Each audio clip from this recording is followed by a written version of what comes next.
Welcome back clean news. चलिए देखते हैं उत्तर प्रदेश की 25 फटाफट बड़ी खबरें। इससे पहले आप यूपी के किस जिले से न्यूज को देख रहे हैं हमें कमेंट बॉक्स में जरूर बताएं। साथ ही डेली अपडेट रहने के लिए चैनल को सब्सक्राइब कर बेल आइकन को दबाना ना भूलें। आज का लाइक एम 100 है, उम्मीद करते हैं आप पूरा कर देंगे। तो चलिए बढ़ते हैं खबरों की ओर।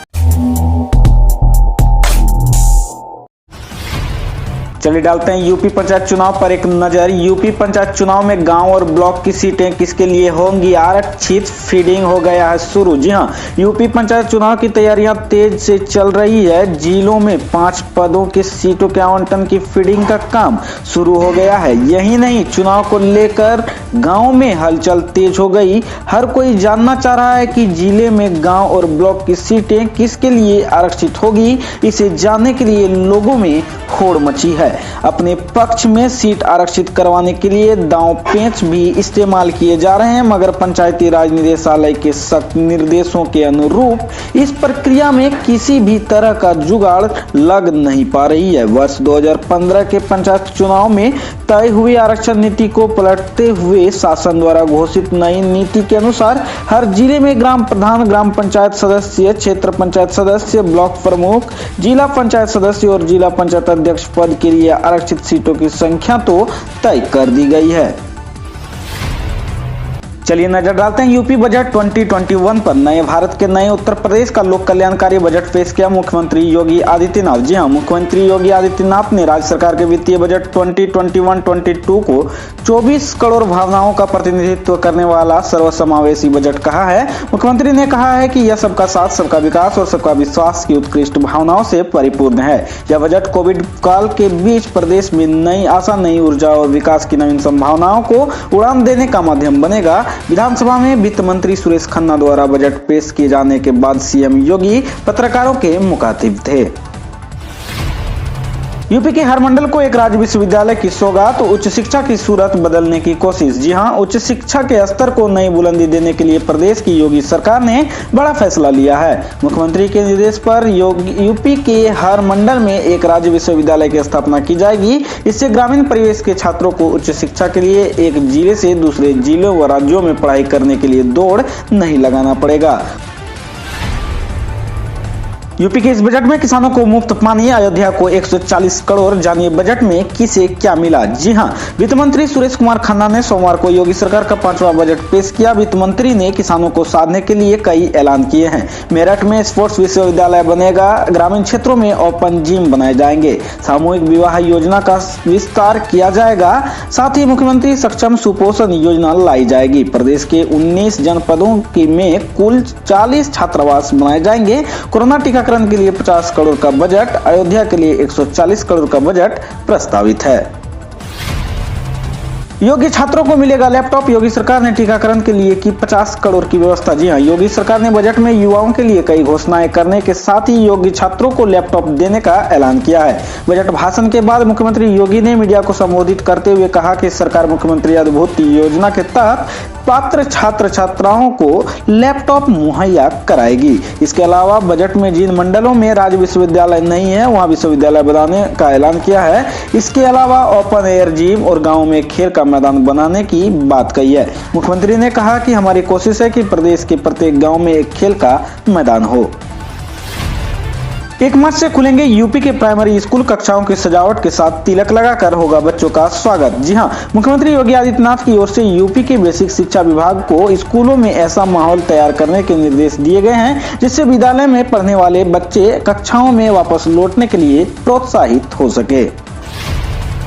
अनाज उत्पादन में यूपी ने बनाया रिकॉर्ड। चावल, मोटे अनाज, दलहन की पैदावार भी बढ़ी। जी हां, यूपी में पिछले खरीफ वर्ष में जहां 207.61 लाख टन अनाज का उत्पादन हुआ था, वहीं इस वर्ष खरीफ वर्ष में अनाज का उत्पादन 211.42 लाख टन पहुंच गया है। चावल की पैदावार भी यूपी में पिछले साल के मुकाबले इस साल ज्यादा हुई है। पिछले साल यूपी में चावल का उत्पादन 169.48 लाख टन था, जो इस साल बढ़कर 171.36 लाख टन पहुंच गया है।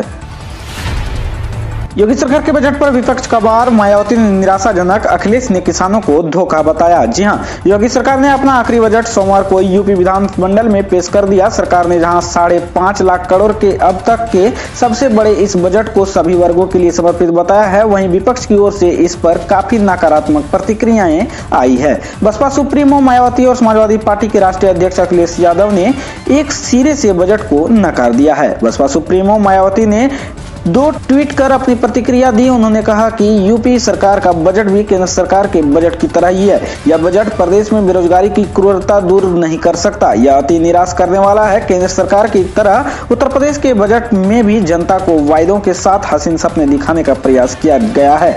यूपी की लगभग 23 करोड़ जनता के विकास की लालसा की तृप्ति के मामले में यूपी सरकार का रिकॉर्ड केंद्र और यूपी में एक ही पार्टी की सरकार होने के बावजूद भी वायदे के अनुसार संतोषजनक नहीं रहा। खासकर गरीबों, कमजोर वर्गों और किसानों की समस्याओं के मामले में उत्तर प्रदेश सरकार का यह बजट अति निराशाजनक है। यूपी सरकार के बजट पर राय दे रही मायावती पर भड़के दलित आर्मी की यश मेघवाल, कहा भाजपा को मौन समर्थन दे रही। जी हां, उत्तर प्रदेश विधानसभा के वित्त मंत्री सुरेश खन्ना ने योगी सरकार का अंतिम बजट पेश किया। इस बजट में योगी सरकार ने इस वित्तीय वर्ष के लिए करीब 5.50 लाख करोड़ का प्रावधान किया है। अपने आने वाले विधानसभा चुनाव को ध्यान में रखते हुए सरकार ने इस बजट को तैयार किया है। यूपी सरकार के बजट पर बसपा सुप्रीमो मायावती ने भी अपनी प्रतिक्रिया दी, जिस पर दलित आर्मी की यश मेघवाल भड़क गए और कहने लगे कि आप भाजपा को मौन समर्थन दे रही हैं। यूपी बजट को लेकर अखिलेश यादव का तंज, लोग पेपर फ्री बजट नहीं योगी फ्री यूपी चाहते हैं। जी हां, बजट पेश होने के बाद समाजवादी पार्टी के अध्यक्ष अखिलेश यादव ने सूबे की योगी सरकार पर जमकर निशाना साधा। अखिलेश यादव ने कहा कि यह योगी जी का अंतिम बजट है, अब खेल खत्म। बजट में गरीबों और किसानों को सिर्फ धोखा मिला है, महंगाई लगातार बढ़ रही है। अखिलेश यादव ने कहा कि सपा ने हर वर्ग के लोगों को जोड़ने का प्रयास किया है। चुनाव नजदीक आने पर बड़ी संख्या में सत्ता पक्ष के लोग भी शामिल होंगे। वहीं अखिलेश यादव ने कहा कि बीजेपी सरकार सिर्फ पूंजीपतियों के लिए काम कर रही है। आज किसान परेशान है, बीजेपी किसानों को कंपनी के सामने छोड़ना चाहती है। ईपीएफओ से जुड़ी शिकायतों पर यूपी सरकार का निर्देश, कर्मचारियों का अंशदान जमा और भुगतान सुनिश्चित कराएं। उत्तर प्रदेश सरकार ने कर्मचारी प्रोविडेंस फंड से जुड़ी राशि समय से कर्मचारी भविष्य निधि संगठन में कर्मचारियों के खाते में जमा करने की व्यवस्था का कड़ाई से पालन करने का निर्देश दिया है। अपर मुख्य सचिव श्रम के निर्देशक व औद्योगिक विकास विभाग ने सभी औद्योगिक विकास प्राधिकरणों और औद्योगिक संस्थाओं को इस संबंध में दिशा निर्देश जारी किए हैं। पुदुचेरी की कांग्रेस सरकार ने खोया बहुमत, सीएम नारायणसामी ने दिया इस्तीफा। पुदुचेरी में कांग्रेस डीएमके की गठबंधन सरकार ने सत्ता खो दी। सोमवार को विश्वास मत प्रशिक्षण होना था, लेकिन मुख्यमंत्री वी नारायणसामी ने इसके पहले सदन से वॉकआउट कर दिया, जिसके बाद पुदुचेरी विधानसभा स्पीकर ने ऐलान किया कि नारायणसामी सरकार ने यहां बहुमत खो दिया। मुख्यमंत्री ने अपने पद से इस्तीफा दे दिया है। बिहार के 145 आईटीआई में ऑनलाइन और फिजिकल ट्रेनिंग की होगी व्यवस्था। बिहार के सभी सरकारी 145 औद्योगिक प्रशिक्षण संस्थान में सेंटर ऑफ एक्सीलेंस स्थापित करने की प्रक्रिया तेज हो गई है। पहली बार आईटीआई के विद्यार्थियों को एडवांस टेक्नोलॉजी से रूबरू होने का मौका मिलेगा। इसमें टाटा टेक्नोलॉजी और ग्लोबल एजुकेशन जैसी नामचीन आईटी कंपनी की मदद ली जा रही है। सभी आईटीआई को कैसे उन्नत किया जाएगा और सेंटर ऑफ एक्सीलेंस में क्या क्या सुविधाएं होगी, इसे लेकर श्रम संसाधन विभाग ने विस्तृत कार्य योजना तैयार की है। सभी आईटीआई अब प्रबंधक समितियों के हवाले होंगे। आपको बेहतर बैंकिंग सुविधा देने के लिए सरकारी बैंकों की पहल बनाने जा रही नई कंपनियां। डिजिटल बैंकिंग सर्विसेज के लिए इंफ्रास्ट्रक्चर तैयार करना अब सरकारी बैंकों के लिए बेहद जरूरी हो गया। इसी के लिए सरकारी बैंक अब एक साथ मिलकर डिजिटल इंफ्रास्ट्रक्चर कंपनी बनाने की प्लानिंग कर रहे हैं। इसके लिए एक आंतरिक कमेटी का भी गठन किया जा चुका है। बुढ़ापे में चाहते हैं आराम, तो उठाइए इस सरकारी पेंशन योजनाओं का लाभ।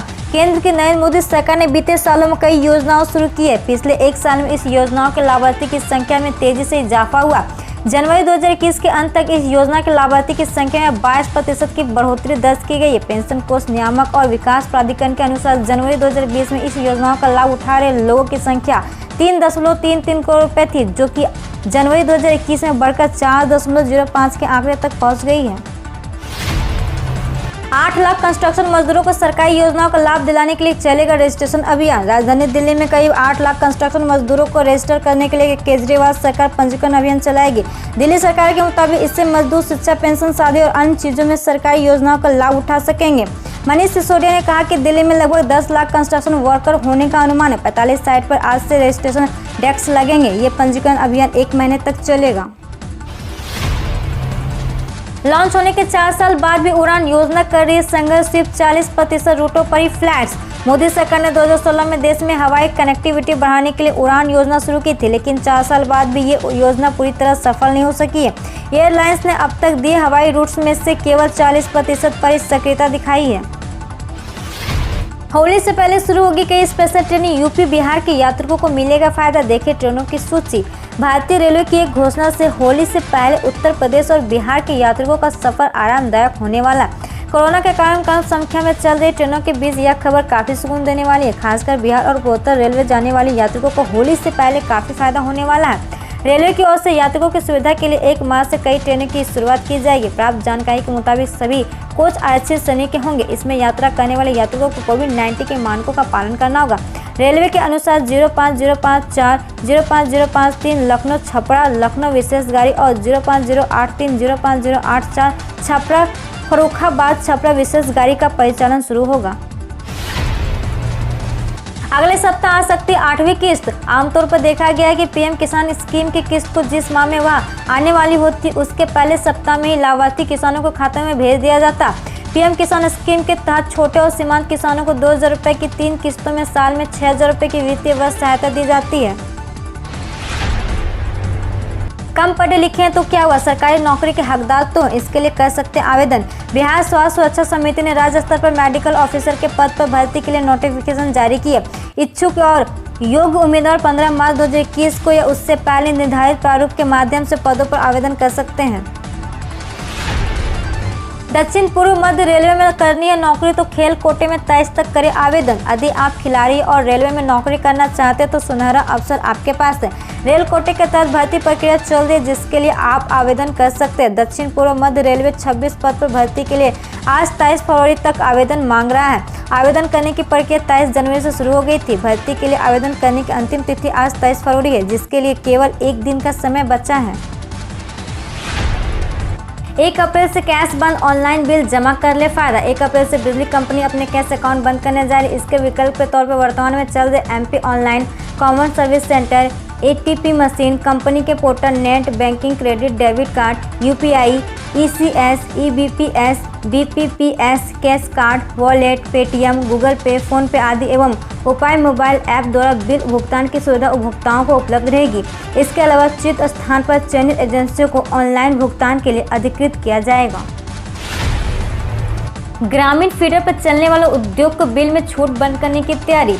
ग्राम क्षेत्र में संचालित उद्योग को बिजली कंपनी झटका देना चाहती है। बिजली के दाम के अलावा उन्हें मिलने वाली बिजली की छूट को बंद करने की योजना मप्र विद्युत नियामक आयोग को इस संबंध में प्रस्ताव दिया गया। छूट को खत्म करने के पीछे कंपनी का तर्क है कि जब शहर और ग्रामीण में एक जैसी बिजली आपूर्ति हो तो फिर छूट क्यों दी जाए। पेट्रोल और डीजल की कीमत को लेकर सबसे बड़ी भविष्यवाणी, जुलाई में इतने हो जाएंगे दाम। पेट्रोल और डीजल की कीमत आसमान में पहुंच चुकी है। वैसे कुछ प्रदेशों ने अपने यहाँ टैक्स कम कर आम लोगों को राहत देने का प्रयास किया, लेकिन आने वाले कुछ महीने में लोगों को पेट्रोल और डीजल की कीमत में और ज़्यादा महंगाई देखने को मिल सकती है। अगर केंद्र सरकार ने पेट्रोल और डीजल की कीमत को जीएसटी के दायरे में लाने का प्रयास नहीं किया तो जुलाई के महीने में पेट्रोल के दाम 110 रुपये से 115 रुपये प्रति लीटर पर पहुँच सकते हैं। ऐसा इसलिए अमेरिकी बैंक गोल्ड सैक्स ने 3rd क्वार्टर में क्रूड ऑयल की कीमत के $75 प्रति बैरल पर पहुंचाने का आसार बताए हैं। अमेरिका को चीन को 2 टूक का, हांगकांग ताइवान में अलगाववादियों का समर्थन बंद करे।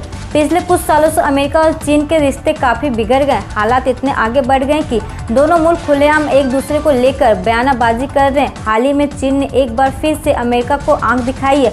दरअसल चीन ने अमेरिका को उसके आंतरिक मामले में दखल अंदाजी न करने के लिए कहा। चीन सरकार ने अमेरिका पर आरोप लगाया कि वो सत्तारूढ़ चीन की कम्युनिस्ट पार्टी बदनाम करना चाह रही है। हम रोज ऐसे ही न्यूज लाते रहेंगे, तो यदि आपने अभी तक क्लीन न्यूज को सब्सक्राइब नहीं किया है तो पहले फटाफट सब्सक्राइब कर लें, साथ ही बेल आइकन को दबा दें ताकि कोई अपडेट मिस ना हो।